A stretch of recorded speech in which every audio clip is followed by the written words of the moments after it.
이강민의 잡지사 6월호 12번째 페이지. 학창시절 친구들은 모두 소피 마르소에 열광할 때 홀로 묵묵히 대한제국과 프랑스의 외교사를 학습한 분입니다. 박광일 선생님과 함께합니다. 어서 오세요. 안녕하세요, 박광일입니다. 저도 소피 마르소 사실은 좋아하셨죠. 좋아했어요. 예, 그걸 부정할 순 없겠죠. 그때 예. 이제 뭐 소피 마르소, 피비케이츠, 그다음 브룩실즈, 3대 그러니까 어떤 이게 이제 서양 로망. 쪽이 이제 세 분이 있었고, 동양 세 분은 동양 누군가요? 쪽은 예를 들어서 네. 이제 뭐 왕조연, 아, 중국 쪽? 근데 어. 그다음에 뭐 종초홍 뭐 이렇게 해가지고 네. 이제 거기에 또 세 분 표정이 이렇게 확 있었죠. 밝아지시네요. 예. 그때 생각이 나네요. 그래요? 사모님 가장 사랑하시죠? 예. 그럼요. 예, 예, 예. 어쨌든 프랑스라는 나라랑 친하게 만들어준 외교 사절이 소피 마르소가 아닐까라는 생각도 그렇지. 하기는 합니다. 네. 네. 그래서 오늘은 화요일 한국사 시간입니다만 소피 마르소의 나라 프랑스 이야기를 좀 나눠보겠습니다. 네.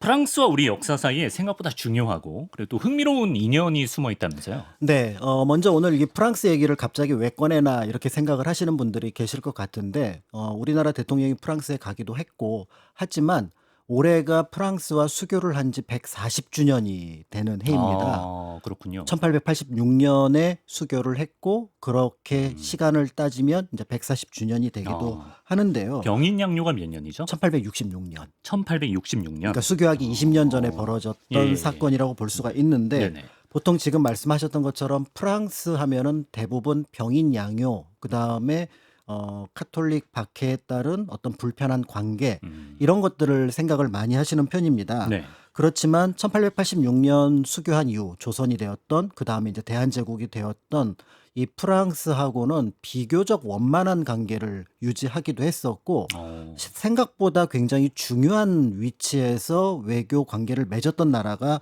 프랑스이기도 합니다. 예. 이제 그런 면에서 볼 때 이 프랑스와 관련된 부분들을 좀 살펴보게 되면은 그 시절 조선이나 대한제국의 외교의 어떤 지향점 이런 것들도 짐작해 볼 수 있을 것 같은데요. 네. 그런데 이제 여기에 덧붙여서 다른 나라에 비해서 우리나라에 오는 사절단의 격을 처음부터 공사라고 하는 조금 높은 지위로 보냅니다. 보통은 총영사, 그래서 대리공사 뭐 이런 식으로 해서 격이 이제 대사가 제일 높고 대사 공사 영사죠. 그렇죠. 공사, 영사 이렇게 되는데 예. 다른 나라 영국 같은 경우는 총영사를 처음에 보냈다가 나중에 그를 승격을 시켜서 대리공사로 만들거든요. 예. 그런데 처음부터 공사를 파견했다는 점이 조선이나 대한제국에 대해서 일단 그쪽에서도 인정을 하면서 외교 관계를 맺었다라는 걸 볼 수가 있는데 네. 그 대리공사 또는 공사의 역할로서 중요한 인물이 빅토르 꼴랭드 플랑시라고 하는 인물이 있습니다. 빅토르 꼴랭 드 플랑시. 네. 그러니까 이 빅토르 꼴랭드 플랑시라고 하는 분이 네. 우리나라의 공사가 4번 파견이 됐는데 네. 그 중에 3번을 이분이 하셨어요. 3번을 저분이 하셨어요. 네, 그래서 예. 외교 관계를 1886년부터 1905년까지 또는 이제 6년까지 보기도 하는데 네. 그 동안 11년 동안 우리나라에 공사로 와 있었던 분이었으니까 얼마나 이제 그 역할이 지대했는가 이런 것들을 짐작해 볼 수 있을 것 같은데요. 네네. 실제로 여러 조사에 따르면은 현재 프랑스에 있는 한국의 문화유산이 한 3,600점 정도가 된다고 합니다. 맞네요. 뭐 이제 약탈한 것도 있고 가져간 것도 있고 그렇게 볼 수가 있을 것 같은데 네네. 그런데 앞에 잠깐 말씀드렸던 이 프랑스 공사 플랑시가 수집한 것만 2,500점입니다. 플랑시가 개인적으로 수집한 수집해 게 나간 게. 2,500점이에요? 그러니까 거의 뭐 3,600점에 한 60-70%에 해당하는 거를 그러네요. 혼자서 수집을 해갔다라고 볼 수가 있을 것 같고요. 예. 그런데 여기에도 약간 난 이게 더 좋아하면서 주 종목이 있는데 네. 수집해 갔던 그게 바로 도자기입니다. 도자기만 한 700점 정도를 수집을 해 갔고요. 예. 그러다 보니까 이 플랑시 콜렉션이 엄청 많으니까 프랑스 안에서도 9곳 정도의 분산이 돼서 야. 수장되거나 전시가 되어 있고 네. 그 중에서 이제 가장 많이 남아 있는 곳이 김해박물관. 동양 컬렉션으로 유명하고 한국과 관련해서 김해로 많이 가면 김해가 아니라 김해. 김해. 네, 예. 김해. 저처럼 들으실 수도 있어요. 네, 예. 김해박물관. 네네네. 그다음에 이제 도자기 박물관이죠. 세브르 박물관에 가면은 역시 플랑시가 수집했던 컬렉션을 확인을 할 수가 있는데 상당한 수준이라는 것을 알 수가 있습니다. 그렇군요. 대한제국식의 우리 문화유산을 대량으로 수집했던 주한 공사입니다. 콜링 드 플랑시인데 프랑스는 원래 그러면 도자기 같은 문화유산에 관심이 많았던 사람입니까? 네, 굉장히 관심이 많은데요. 사실 우리나라에서는 도자기 말고 다른 걸로 이분이 유명하죠. 뭐예요? 백운화상 초록 불조 직지심체 요절. 아, 직지심체 요절. 직지. 직지. 네, 이 직지를 수집한 양반이 아, 프랑스예요. 그래서 프랑스로 갔구나. 네, 그러니까 예. 이제 우리가 외교장각에 있었던 병인양요 당시에 약탈했던 의궤 같은 경우는 우리가 이제 계속 협상을 하면서 그건 약탈품이기 때문에. 약탈 문화재니까 막 약탈 문화유산이니까 반납해라, 반환해라 예. 라고 하면서 지금 영구 대여 형식으로 지금 들어와 있잖아요. 네네. 그런데 직지도 우리가 어디에 있는지도 알고 있는데 그거 반납, 반환해라 라고 얘기를 못하는 이유 중에 하나가 네. 이거는 합법적으로 수집을 해갖고 나중에 또 소유주도 바뀝니다. 그러다 보니까 이제 다른 문화유산과는 다르게 그냥 저건 프랑스에 있는 것. 그래서 반환이 어렵군요. 반환은 어렵고 그 대신 이제 1377년 그러니까 네. 세계에서 가장 오래된 현존하는 금속 활자 본이라는 그렇죠. 것들로서 일단은 그 중요성을 이제 높이 평가를 하고 있고요. 합법적으로 수집했다는 건 이제 뭐 돈을 주고 대가를 주고 구입을 했다는 거죠. 그렇죠. 그것 자체가 정당하다, 정당하지 않다라는 것들은 짐작할 수 있는 것처럼 뭐 적절하진 않았겠지만 네네. 그럼에도 그것을 수집해가는 안목, 그다음에 그걸 바탕으로 현재 우리 한국의 문화 어떤 인쇄 이런 것들을 알릴 수 있다는 장점을 가지고 있는데 네. 어쨌든 굉장히 중요한 자료라는 점에서 저게 왜 프랑스에 가 있지? 라고 하고 찾아가다 보면은 이게 당시 플랑시 공사가 가져갔구나라는 것들을 이제 확인을 하게 되는데 네. 사실은 플랑시가 관심을 가지고 있었던 거는 직지보다는 앞에 잠깐 도자기? 말씀드렸던 도자기입니다.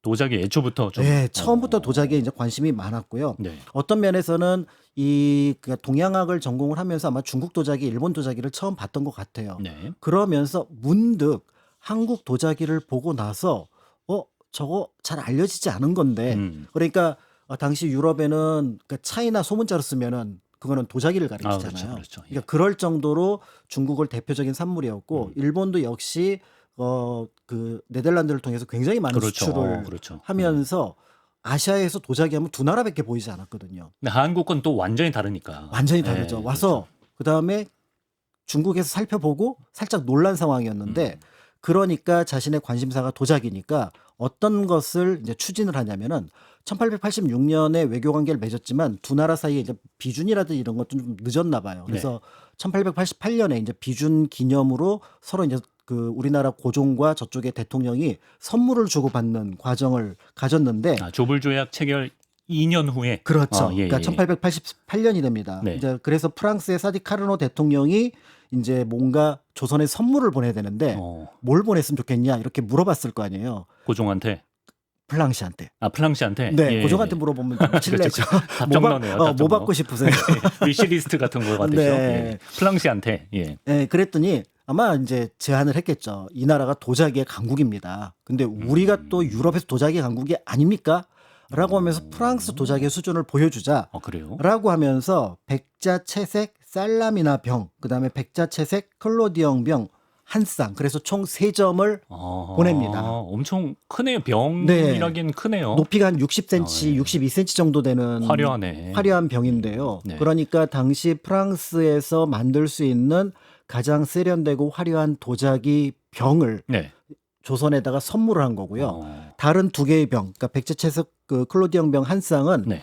이게 이제 영친왕이 머물고 있었던 일본 도쿄에 있기 때문에 현재 프랑스가 우리나라에 보낸 거는 이거 한 점이 남아 있다라고 볼 수가 있고요. 그럼 고종은 뭐 담례로 안 줬나요? 그리고 고종이 이제 이런 선물이 온다라는 정보를 알거나 받았을 때 네. 그럼 우리도 도자기는 조선 고려지. 우리도 도자기 보내자. 그래서 고려청자 2점 예. 하고 예. 당시에 이제 그 나라의 번영 뭔가 축하하는 일을 할 때 쓰는 선물인 화반이라고 하는 인공으로 꾸민 꽃이 있거든요. 화반. 네, 그러니까 그 꽃 장식을 이제 한 쌍을 보냈으니까 어떤 의미에서 보면은 프랑스와 우리가 처음에 외교 관계를 주고받을 때 도자기로 시작했다 이런 것들을 알 수가 있는데 네. 이제 이 플랑시는 이제 공사로 부임을 하고 났으면 사실은 이제 외교와 관련된 업무를 해야 되지만 더 많이 나간 곳이 어디냐면은 이 우리나라 그 예전에 도자기를 구웠던 가마의 가마터. 발굴하는 현장을 맨날 쫓아다니는 거예요.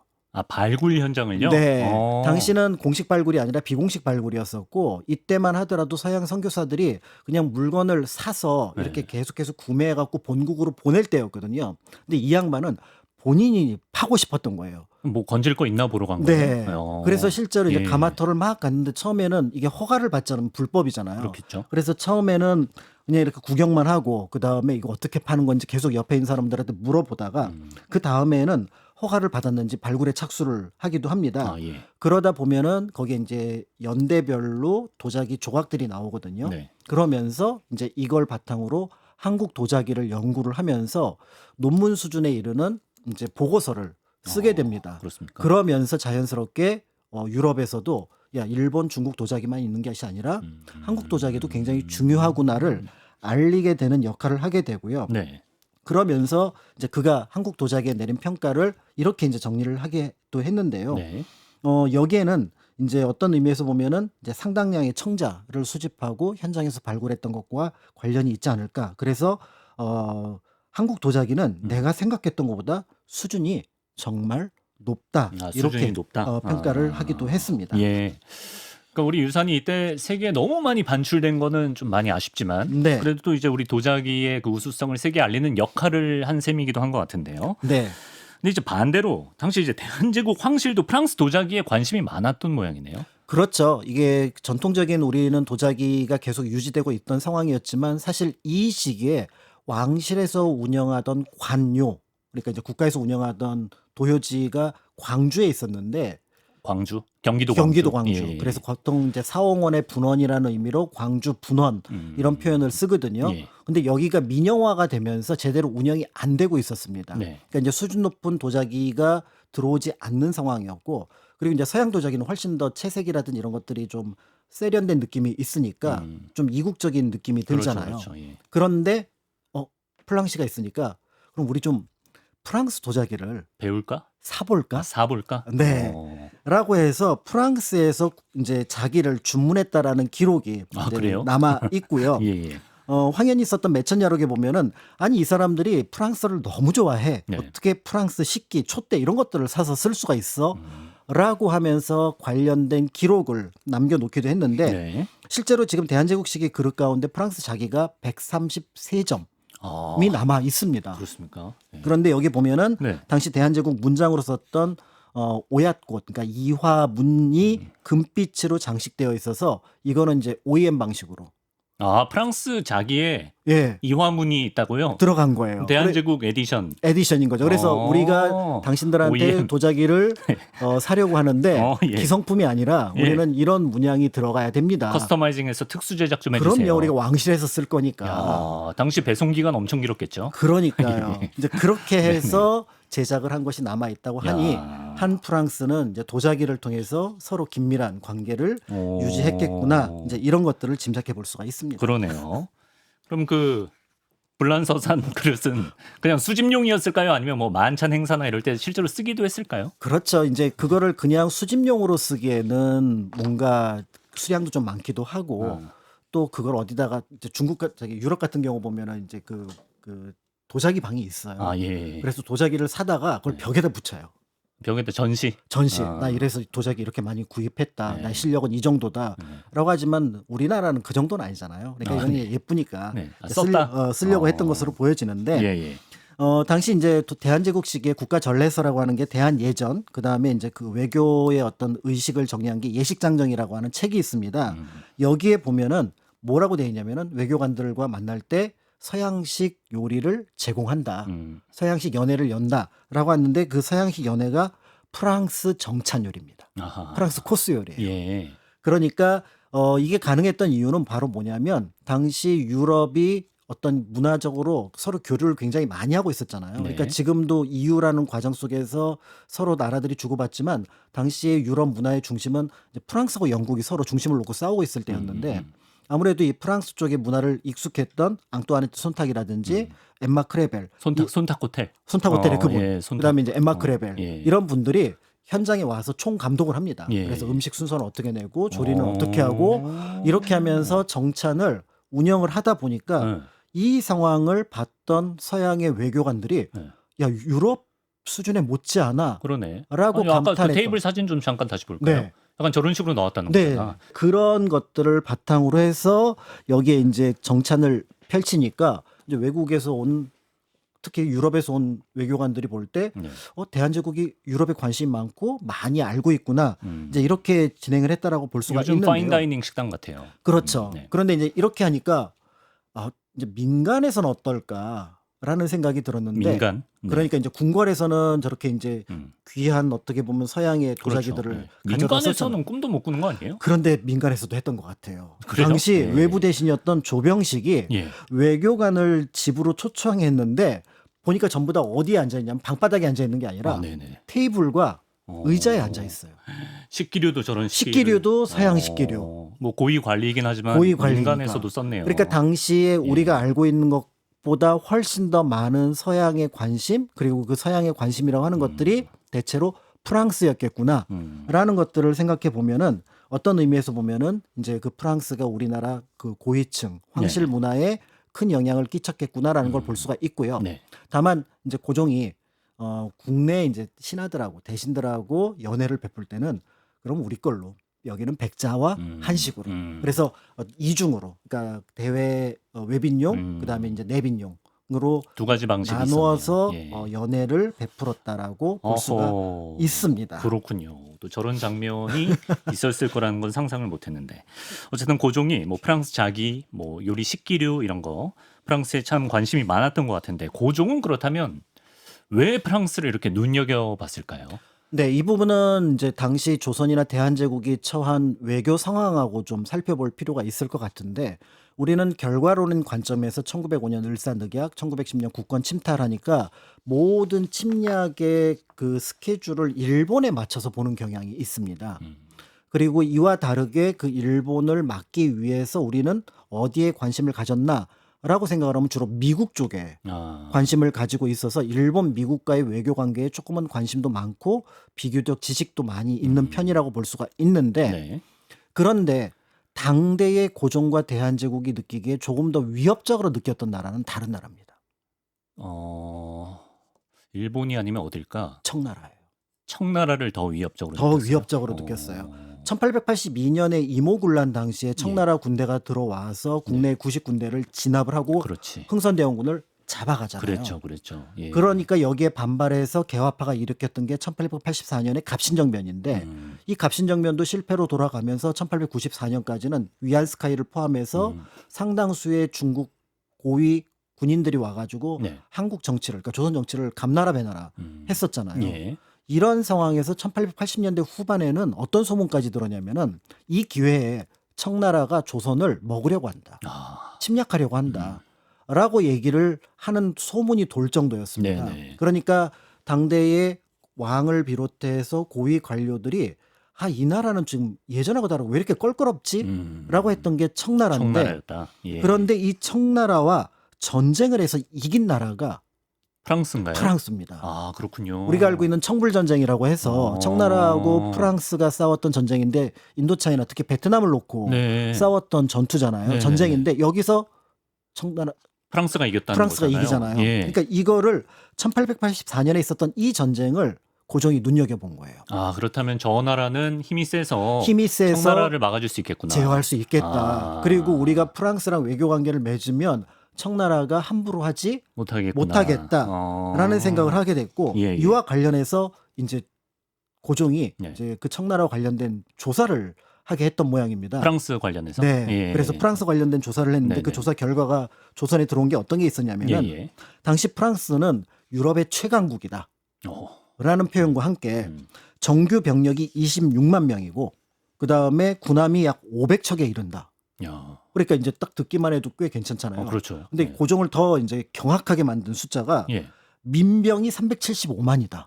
375만 명의 민병 그러니까 우리나라 지금 예비군이잖아요. 예비군 실제 수치인가요? 이게? 실제 수치로 이제 그 당시 묘사됐던 보고가 수치예요. 됐어요? 약간 과장 느낌인데. 그때 이제 1880년대에는 네네. 유럽이 계속 전쟁으로 그렇겠구나. 휩싸일 테니까 예, 예, 항상 예. 동원령이 있었던 상황이잖아요. 야, 좀 의리의리하네요. 듣기만 예. 해도. 그러니까 예. 사실 이제 외국이 한국에 대해서 놀랄 때 예비군 숫자에 그러니까 그런 느낌인 거죠. 크게 그런 놀라죠. 느낌인 거죠. 그리고 실제로 예비군이 만만치 않잖아요. 네, 그렇죠, 그렇죠. 그러니까 숫자만 보면 엄청 많아 엄청 보이니까. 낮고요. 예. 그러니까 이제 여기에 대해서 이제 고종은 미국의 푸트 공사, 그러니까 1882년에 미국하고 외교 관계를 맺고 푸트 공사 83년에 와 있었거든요.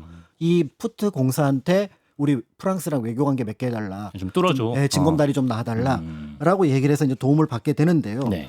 그렇게 해서 약간 시간이 걸려서 1886년에 이제 김윤식을 정권 대신으로 프랑스의 정권이었는 코고르당, 왜? 발음이 영어도 힘든데 코고르당? 네, 코고르당 정당 이름이에요? 아니 사람 이름입니다. 아, 사람 이름이야. 아, 그래. 코고르당이 이름이에요? 그쪽에 정권위원이 코고르당, 우리 쪽 위원이? 정권 대신은 김윤식 이제 외교 협상을 하는 겁니다. 예. 우리 통상을 하자. 코고르당. 외교 관계를 맺자. 코고르당 예. 이렇게 맺자라고 얘기를 한 거죠. 네네. 당시 프랑스는 조선에 대해서 초미의 관심은 그 카톨릭 문제였습니다. 아, 열어라. 선교 풀어라. 선교. 풀어라. 네네네. 그러니까 이제 고종의 의중은 프랑스를 통해서 동아시아의 균형적인 어떤 감각을 만들어내려고 김윤식을 보냈는데 김윤식 생각하기에 병인 양요까지 걷고 병인 밖에까지 있었던 상황이고 그렇죠. 지금도 카톨릭은 불법인데 네. 그리고 유럽이 지금 카톨릭 때문에 무너지네 안 무너지네 그러고 있는 얘기를 중국이 예. 이제 그 유럽 열강의 어떤 카톨릭이나 기독교 때문에 위험하다고 판단을 하고 있는 상황이니까 김윤식이 현장에서 판단을 못하고 이걸로 실랑이를 한 것 같아요. 아. 그러니까 고종이 어떻게 됐나 그랬더니 아직 어떻게 됐나 그랬더니 아직. 그래서 그 김윤식을 김만식이라는 사람으로 바꿉니다. 아, 김윤식을 현재에서 이제 교체한 거예요? 교체를 합니다. 예. 외교 교섭을 하는 것들을 예. 그래서 교체를 하고 예. 김만식이라는 사람으로 바꿔서 아마 뭔가 이렇게 지시를 했겠죠. 어떻게든지 프랑스랑 외교 관계를 맺을 수 있도록 하라. 그러니까 여기서 이제 프랑스는 선교의 자유를 원했을 텐데 그렇죠. 이 부분을 어떻게 해결하냐면은 예. 그러면은 니네들이 학교 세워서 애들 가르치는 건 허락하마. 천주교 학교를 세워라. 그렇죠. 거기까지는 우리가 오케이. 그렇죠. 미션 스쿨 세우는 것까지는 미션 스쿨. 오케이 예. 하겠다. 그러니까 그걸로 우회로를 뚫어라. 거기에는 이제 우리는 그러니까 이게 그냥 모른 척 해주겠다. 그렇죠. 요 느낌으로 외교 관계를 1886년에 맺게 되고요.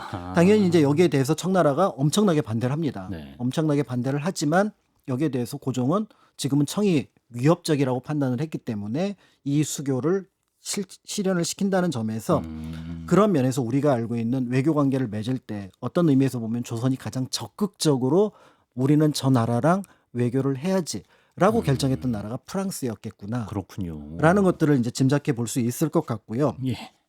이러면서 이제 수호통상조약은 86년에 맺어졌지만 이제 공사를 서로 파견하고 비준이 이루어진 거는 2년 뒤인 걸렸다. 1888년이 되었다. 이렇게 볼 수가 있습니다. 그때 이제 프랑스도 부임을 하고. 그렇죠. 예.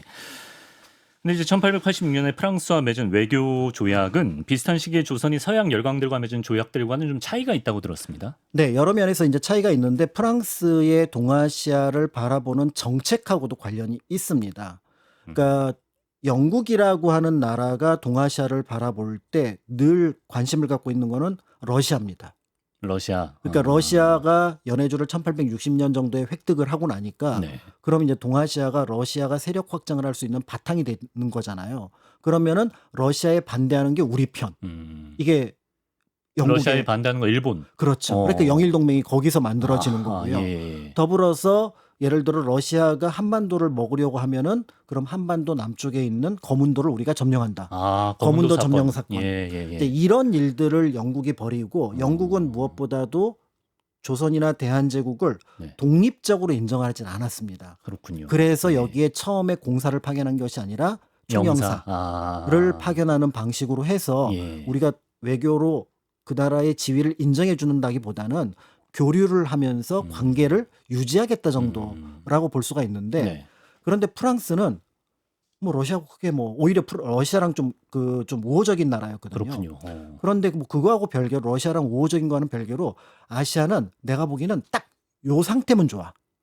현상 유지. 현상 유지가 제일 좋은 것 같아. 예. 그러니까 일본도 넘어오지 말고 네네네. 그다음에 러시아도 안 넘어왔으면 좋겠고 예. 영국도 거기에 괜히 끼지 않았으면 좋겠어가 러시아의 외교 방침이었어요. 그건 대한제국이 프랑스의. 바라는 바죠. 그렇죠. 예, 그렇죠. 그러니까 예. 대한제국은 당시 약자였기 때문에 현상 유지가 제일 중요했던 부분이었고 네. 그런 의미에서 이 프랑스하고도 외교적으로 아. 서로 접점이 있었다.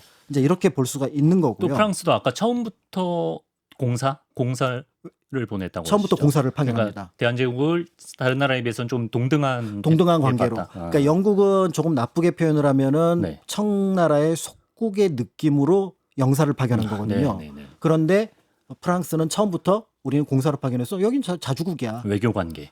라고 하는 것들을 명확하게 인식을 했던 부분들이 있습니다. 네. 그런 면에서 이제 고종과 그다음에 이제 그 프랑스가 어떤 의미에서는 서로 좀 맞는 부분들이 있었는데 네. 그렇다고 모든 게 좋았던 것만은 같지는 않습니다. 저 근데 조불 소조약도 약간 불평등 조약이라고 배웠던 것 같은데. 불평등 조약인데 그 네. 내용은 이제 어떻게 보면 이제 그 수정을 해 나가면 될 수가 있을 것 예, 같고요. 예. 또 이전에 있었던 조약하고 이제 여기를 수정을 하면 또 그 나라에도 이득을 줘야 되는 부분들이 있으니까 주로 이제 관세 문제라고 볼 수가 있는데 네. 이제 제가 그 외교 문서를 봤거든요. 그래서 예. 프랑스를 어떻게 표기했을까 이게 궁금한 거예요. 불란서. 불란서는 아니죠. 그러니까 우리가 알고 있는 불란서나 독일은 네. 일본식 표현이에요. 아. 중국식 표현으로 하면은 네. 법국. 아, 법국이라 했어요, 프랑스를. 네. 그다음에 독일은 덕국. 덕국. 그래서 아, 도이칠란트 그런 건가 보다. 네, 그래서 덕국. 프랑스어는 법어. 예? 그러니까 법, 아, 법어. 불어하는 것처럼. 아, 프랑스어를 법어. 예. 그다음에 독일어는 덕어. 덕어. 저 어렸을 때 서바나어가 도대체 무슨 말인지. 네, 스페인인데. 그러니까요. 그래서 이제 그런 것과 비슷한 느낌으로. 불란서 전에 법국이었구나. 네. 예. 그래서 이제 법국이라고 썼나라고 이제 외교문서를 봤죠. 네. 그랬더니 거기에 대법민주국 이렇게 적혀 있어요. 대법 민주국. 공화정이란 뜻이잖아요. 아, 그렇죠. 그러니까 네. 이 대법민주국이라고 거기에 그 외교문서에 적혀 있으니까 그렇지 아마 그렇게 받아들였을 것 같아요. 왜냐하면은 미국도 우리가 알고 있는 왕이 없는 대통령이 통치하는 나라니까 그렇죠. 예. 익숙하다. 우리 네. 대아메리카 합중국하고도 네. 미국은 이제 대아메리카 합중국이었거든요. 그런 건가 보다. 네, 했겠죠. 했는데 조사를 좀 더 해봤죠. 예. 근데 미국하고 프랑스의 공화정이 좀 느낌이 프랑스는 완전 들고 일어나서 맞습니다. 갈아엎은 거잖아요. 그러니까 예. 우리가 알고 있는 미국은 처음부터 대통령제로 시작했던 그러니까 독립전쟁으로 시작했던 나라였지만 네. 프랑스는 루이 16세를 왕을 참수를 하고 그렇지. 그다음에 마리 왕따네트도 죽이고 네. 그렇게 올라간 민주주의 국가란 말이죠. 법국 공화정이란 무서운 말이죠. 나라였어. 그러니까 예. 이 대법 민주국이 예. 고종으로서는 이게 나중에 약간 껄끄러운 거예요. 찝찝하죠. 예, 그래서 나중에 독립협회가 공화정의 분위기를 띄운다라고 사실은 처음부터 공화정이 아니라 그때는 입헌군주제 정도를 생각을 했었는데 밀고를 합니다. 저들이 지금 꿈꾸는 게 공화정입니다. 그러니까 고종의 머릿속에 지나갔던 공화정이 뭐냐면 루이 16세. 아, 그 장면. 그 장면이 떠올라서 네. 황국협회를 동원해가지고 독립협회를 무너뜨리는 과정들이 아. 사실은 이것과 깊은 관련이 있고 어. 당시에 프랑스 혁명에 대해서 우리나라 그 학자들이 썼던 기록들을 보면은 예. 이건 전부 다 참남하다, 무례하다, 몹쓸 나라다. 있어서는 안 된다. 그러니까 프랑스라는 나라는 지금은 괜찮지만 네. 그 나라의 역사는 네. 꼭 받아들일 만한 것은 아니다. 어. 이제 이런 표현으로 많이 들어가 있기도 하지만 이게 많이 좀 걸렸겠는데요. 네, 이제 그렇지만 뭐 그건 또 남의 나라 일이니까 이렇게 넘어갔던 걸로 같은데 현재가 중요하니까. 그런데 흥미로운 거는 네. 사실은 이제 나중에 일이지만 이제 그 프랑스가 한국의 여러 부분에서 영향을 많이 끼칩니다. 보통 파리를 유럽 독립운동의 서울이라는 표현을 쓰거든요. 한국 독립운동에 우리가 파리 위원부, 파리 강화회의 아, 김규식 그렇죠. 선생. 네, 김규식 선생. 이런 예. 것들도 생각해 볼 수가 있고 대한민국 임시정부가 1919년부터 32년까지 13년 동안 상하이에 있었는데 그게 가능했던 거는 프랑스 조계지. 조계지. 아, 그렇죠. 그래서 프랑스 조계 당국이 항상 대한민국 임시정부를 보호를 하고 있었거든요. 아, 그렇죠. 예. 그다음에 대한민국 임시정부를 나중에 유일하게 인정했던 게 프랑스 드골 망명정부입니다. 이제 이런 것들을 생각해 보면은 물론 이 시기에 바랐던 부분은 아니라고 하더라도 네. 프랑스가 동아시아를 바라보는 시선이 현상 유지 음. 그리고 한국을 어떻게 보면 인정하려고 하는 태도가 있었다라는 것들을 짐작해 볼 수 있는 장면들을 조금은 연상해서 생각해 볼 수가 있을 것 그러네요. 같습니다. 우리 역사에서 생각보다 비중이 많은 나라였네요. 당시 조선 정부나 학교에서도 아까 버버라고 하셨죠? 네. 프랑스어 쓰는 사람들이 자연스럽게 많이 늘어났다던데요. 그러니까 굿모닝보다 봉주르가 더 많았다는 거잖아요. 그래요? 예, 이게 예. 조금 놀라웠는데 예, 예, 예. 당시 이제 대한제국이 이제 국제화에 앞장서기 위해서 제일 먼저 중요하게 생각했던 게 학교. 그래서 이제 외국어 학교를 만들거든요. 네. 그래서 뭐 일어학교, 청어학교, 한어학교, 그다음에 외어학교, 덕어학교 이렇게 만드는데 가장 인기가 있었던 거는 당시 출세길은 영어를 잘해야 된다. 대아메리카 합중국도 있고 영국도 있으니까. 그렇죠. 예. 그래서 영어를 잘해야 된다고 생각을 했는데 놀랍게도 당시 영어 학교의 평균 입학생이 40명에서 50명 선입니다. 예. 그런데 프랑스어를 가르쳤던 버버 학교는 평균 90명, 많을 땐 100명이 넘어요. 한 2배 가까이 됐네요. 네, 그래서 실제로 당시 버버를 썼던 프랑스어를 썼던 사람들이 굉장히 많이 활동을 했던 걸 알 수가 있고 예. 당시 대한제국에서 만들었던 그 여권 집조라고 하는 것도 위에 영어 밑에 불어. 여기는 국한문 혼용. 예, 예. 이렇게 되어 있었기 때문에 네. 실제로 프랑스어가 한국에서도 공통 언어로 외국어로서 채택이 됐다는 걸 볼 수가 있고요. 네. 더불어서 이제 대한제국식의 외국인들을 고빙을 합니다. 그러니까 초청을 해서 이러이러한 일을 좀 맡아주시고 자문 좀 해주십시오. 라고 하는 인원들이 있었는데 네. 미국인이 6명, 영국인이 8명, 독일 5명, 러시아 7명인데 네. 프랑스 사람은 27명. 이건 너무 편차가 크다 싶을 정도로 네, 한 3배, 많네요. 4배가 되는 예, 거예요. 예, 다만 예. 이제 일본이 23명이라고 하지만 이거는 가까운 거리에 있고 네. 또 이제 여러 부분에서 좀 비슷한 부분들이 있기 때문에 일본이 23명인데 그것보다도 많은 게 프랑스인 관계자였다라고 한다면 황실에서 진짜 프랑스를 그나마 좀 믿을 구석으로 봤던 것 같아요. 그렇습니다. 예. 그런 의미에서 볼 때 앞에서 말씀드렸던 이 프랑스가 지향했던 외교 관계, 프랑스가 조선이나 대한제국을 어떻게 봤는지를 알고 있다라는 당시 조선 정부나 대한제국 정부의 어떤 태도 이런 것들이 결국은 중요하다고 볼 수 있을 것 같고요. 네. 더불어서 초기에 대한제국 초기에 어떤 그 대한제국의 후견 나라가 러시아였는데 그 나라 동맹을 맺은 나라도 프랑스라는 프랑스이기 점 때문에 이런 것들이 서로 이제 관련 있을 것 같습니다. 예. 이런 배경 때문에 대한제국 입장에서 프랑스에 뭐 일종의 좀 구애를 펼친 셈인데 그렇다면 일본이 호시탐탐 우리를 노리던 어떤 역사의 결정적인 순간에 프랑스가 실제로 우리에게 도움을 준 일도 있었을까요? 네, 결정적인 도움은 조금은 없었다고 볼 수가 있겠죠. 왜냐하면 이게 워낙에 치밀하게 이루어졌던 부분들이 있었고 그다음에 주요 한반도에 관심을 갖고 있었다라는 나라들과 어떻게 보면 실력 대결에서 이겼다고 볼 수가 있잖아요.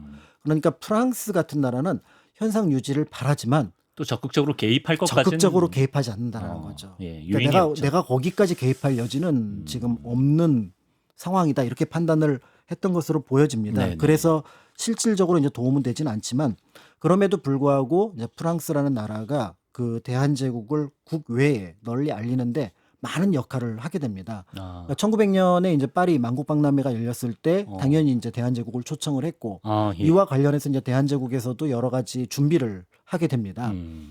박람회라고 하는 것들이 여러 나라 사람들이 오는 것이니까 이제 이 박람회에 참여하는 것만으로도 저 나라가 자주국이라는 걸 인식을 하면은 혹시 뒤에 그 나라를 침탈하게 되면은 국제적인 비난 또는 때에 따라서는 어떤 그거를 막는 어떤 조약 같은 것들이 생길 수 있잖아요. 그렇죠. 예. 그런 면에서 이제 적극적으로 참여를 했는데 문제는 이 일이 지지부진하게 진행이 되는 거예요. 네. 왜냐하면 대한제국으로 볼 때는 사실은 그때 현장에 그 전시 물품을 보냈는데 네. 이거를 다시 가져올 비용이 없어서 예. 기증을 합니다. 비용이 없어서. 그래서 그 대한제국 그 만국 박람회 유물이 지금 프랑스에 있어요. 언뜻 보면은 슬프다. 기증이라고 얘기를 하니까 네. 그래 박람회 나갔던 거니까 프랑스에서 계속 전시를 해줘라는 느낌이지만 예. 그 얘기는 뭐냐면 그만큼 경제적으로 좀 힘이 없었다라는 거를 탁송비가 없었어. 그렇죠. 예. 그런데 거기에 굉장히 큰 근정전 모양의 전시관이 생기는데 결정적인 역할을 했던 게 플랑시입니다. 플랑시가 그땐 프랑스에서 네, 도와준 프랑스에 계속 연락을 하는 거예요. 지금 대한제국 전시관 어떻게 연락을 만들어지고 해서. 있냐, 예. 비용은 어떻게 꾸려지고 있느냐, 이거 어떻게 현지에서 모금은 되고 있느냐, 이런 바탕을 통해서 만국박람회에 꽤 큰 규모의 근정전을 닮은 전시관이 만들어지는 것도 플랑시의 노력 덕분이라고 볼 수가 있고요. 네. 더 나가서 야 거기 컬렉션이 조금 이게 들어온 게 뭐 악기 뭐 이런 건데 조금 약한 것 같아. 그러니까 그럼 내가 수집한 물건을 좀 보낼게. 프랑시 컬렉션 중에 일부를. 네, 일부를 또 전시를 하기도 했다고 합니다. 이제 이렇게 하면서 우리가 알고 있는 이제 파리 만국 박람회가 성황리에 이제 끝이 나게 되었다라고 볼 수가 있는데요. 네.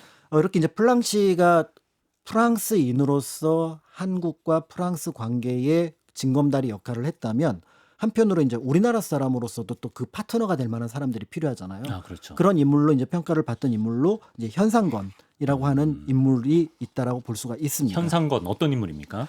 네, 그 현상건하고 이제 에밀 마르텔 이 두 사람을 이제 같이 생각해 볼 수가 있을 것 같은데. 에밀 마르텔은 프랑스인인가요? 그렇습니다. 아, 예. 먼저 에밀 마르텔을 에밀 생각해 보는 마르텔부터 게 좋을 것 볼까요? 같아요. 왜냐하면 예. 에밀 마르텔의 영향 속에서 현상건이 이제 활동을 하게 되는데 네.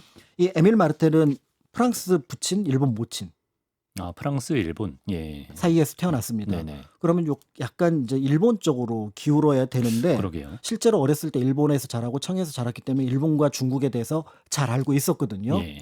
그런데 어찌어찌하다가 1894년 제물포에서 사업을 하고 있었어요. 아, 예. 사업을 하고 있었는데 그냥 그럭저럭 하고 있었던 모양입니다.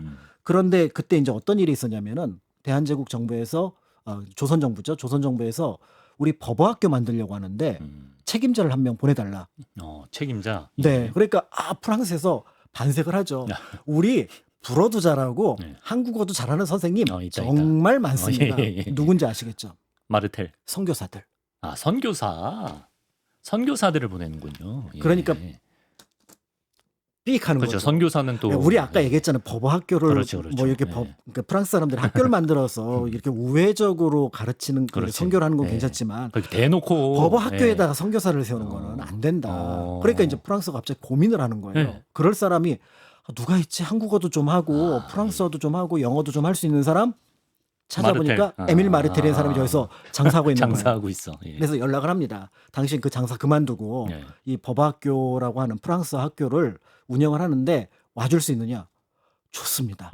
그러면서 이제 뭐 이제 고빈 계약이라 해서 급여 계약 같은 것도 이렇게 하면서 네.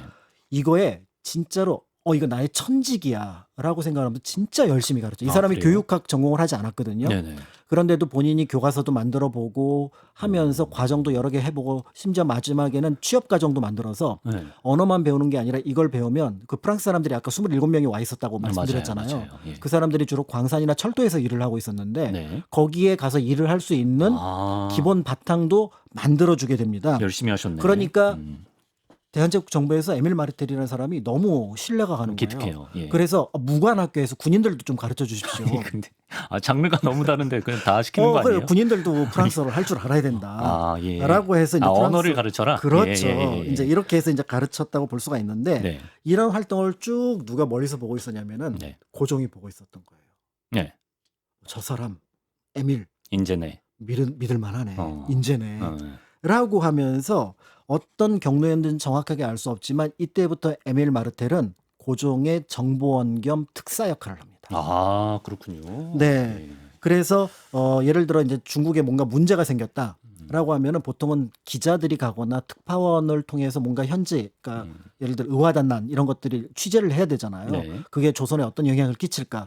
여기를 에밀 마르텔을 보내요. 그러니까 이 정보가 사실은 양질의 정보는 아님에도 불구하고 예. 일단 여기 포인트는 에밀 마르텔을 정보원으로 보냈다는 것, 이제 이런 것들이 의미가 있을 것 같고 네. 그러면서 이제 일본과 관계가 점점 악화되는 상황에서 나중에 을사늑약 당시에 일본이 대한제국의 국에 있었던 외교관 건물들 그다음에 그 부지들을 전부 다 접수를 합니다. 네. 그런데 천진에도 그 대한제국 관련된 외교관 건물과 부지가 있었거든요. 예. 이거는 접수를 못 해요. 그 이유가 뭐냐면 네네. 에밀 마르텔이 세운 회사가 그 부지의 소유자라고 주장을 하면서 일본이 가져가는 걸 막게 됩니다. 그러니까 마르텔이 도와준 거죠. 그렇죠. 그러니까 아마 그 자금은 상당 부분 고종한테 나중에 흘러 들어갔을 거다. 이렇게 이제 보고 있는데요. 예. 그러면서 어떻게 보면은 이제 에밀 마르텔이라고 하는 인물이 네. 고종과의 관계를 이어가지만 1910년이 네. 되니까 이제 더 이상 어떻게 보면 고종과 공식적으로 활동을 할 수는 없게 돼서 또 1차 세계대전이 일어나니까 프랑스로 들어가서 참전하고 그리고 다시 20년에 우리나라로 들어옵니다. 다시 와요? 네. 예. 그러다가 이제 1943년에 추방될 때까지 그때부터 언론인으로 활동을 해요. 광복 직전이네. 네. 예. 그러다가 광복 이후 1948, 7년에 귀국을 해서 예. 1950년 양화진에 묻혀 있는 인물이 바로 그렇군요. 에밀 마르텔이니까 플랑시와 더불어서 그 시기에 활동했던 에밀 마르텔이라고 하는 인물도 네. 기억을 해 두시면 좋지 않을까. 참 고마운 인물이네. 이 조사를 해보면은 또 우리나라 연결고리가 조금씩 더 있거든요. 네. 근데 오늘은 짧게 말씀을 드렸고 네. 이제 이런 의미에서 이제 에밀 마르텔이라는 인물도 기억하자. 기억을 해주셨으면 좋을 것 같습니다. 그리고 아까 조선 사람 현상건? 네. 이분은 어떤 분인가요? 예. 네, 이제 그 현상건 역시 이제 그 프랑스어를 했을 거라는 걸 짐작할 수가 있는데 네. 원래 집안 자체가 그 번역, 그 통역하는 집안이에요. 역관 좀 집안입니다. 잘 사셨을 것 같은데요. 예, 네, 이렇게. 있는 집입니다. 예. 그런데 이제 집안이 역관 집안이니까 역관이라 그러면은 이제 그 기본 공식 그 언어를 전공 언어가 배워야죠. 있을 거 아니에요. 예. 근데 할아버지 아버지 전부 다 이쪽이 뭐냐면은 네. 그 청어, 청어. 그러니까 여진어, 네. 그다음에 한어, 중국어, 그다음에 외어, 왜요? 미국어? 일본어 일본어. 이렇게만 있지. 왜요? 네, 외학을 전공했지. 네네. 서양 언어를 한 사람은 없는데 네. 어찌어찌 하다가 프랑스어를 전공을 하게 된 거예요. 그러다 보니까 프랑스어를 그때 누구한테 배웠냐면 이제 에밀 마르텔이 법학교에 있을 때니까 거기서 배운 거죠. 그래요? 예. 그러면서 이제 에밀 마르텔하고 이제 서로 연결이 되는데요. 네. 이때 우리나라 사람으로서 프랑스어를 굉장히 잘했다고 평가를 합니다. 그래서 나중에 에밀 마르텔의 이제 그 현상건에 대한 평가를 보면은 완벽하진 않지만 꽤 유창하고 대화하는데 전혀 지장이 없고 품위가 있다. 라는 평가를 이 현상건이 받을 정도로 네. 불어를 굉장히 잘했고 네. 현상건이 이 그 역관 집안 출신이다 보니까 영어 그다음에 중국어도 어느 정도 했던 모양이에요. 러시아어도 하고 그러니까 여러 언어를 할 수 있었기 때문에 고종으로 볼 때는 꽤 괜찮은 사람이었고 아하. 그래서 나중에 예시관의 이제 번역관으로서 이제 네. 활동을 하게 되는데요. 예. 이제 이런 과정에서 역시 이제 에밀 마르텔과 함께 고종의 특근으로서 활동을 하다가 나중에 이제 고종의 자금 이런 것들을 관리했던 것으로 보여집니다. 그래서 네. 주로 어디서 관리를 했냐면 중국 상해에서 활동을 했는데 네. 1919년 이제 고종이 승하하면서 그때부터 이제 단독으로 상해에서 활동을 했던 것으로 보여지고요. 1926년에 생을 마감했지만 그 배경 그러니까 고종과 관계를 맺었던 것들은 에밀 마르텔 그리고 조금 더 살펴보면은 프랑스 그다음에 프랑스어 이런 것들을 염두에 두고 살펴볼 수가 있는 인물입니다. 그렇습니다. 에밀 마르텔과 현상건, 대한제국과 프랑스 외교 관계에서 활약했던 인물들이었고요. 자, 이제 마치면서 확실히 이제 대한제국 시기 프랑스 관련한 거 저는 뭐 병인양요 정도밖에 몰랐는데 그렇습니다. 생각보다 프랑스가 우리 역사에서 그 당시에 많이 좀 인연이 많고 또 이렇게 활약을 한 부분도 많은 것 같습니다. 그렇죠. 네. 아무래도 프랑스에 대한 관심이 덜한 이유는 네. 역사를 결과를 먼저 알고 있기 때문에.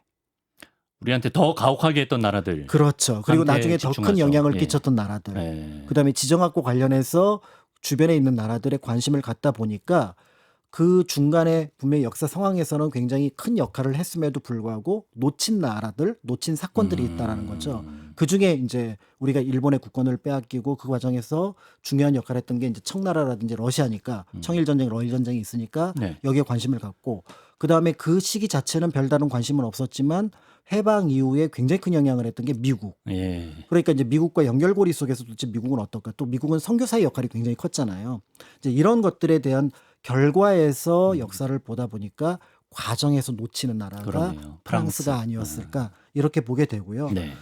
모든 외교는 사실은 굉장히 어느 하나에 집중하고 편식하게 되면은 나중에 문제가 발생할 수 그렇죠. 있습니다. 네. 그런 면에서 이제 다양하게 외교를 펼쳤던 네.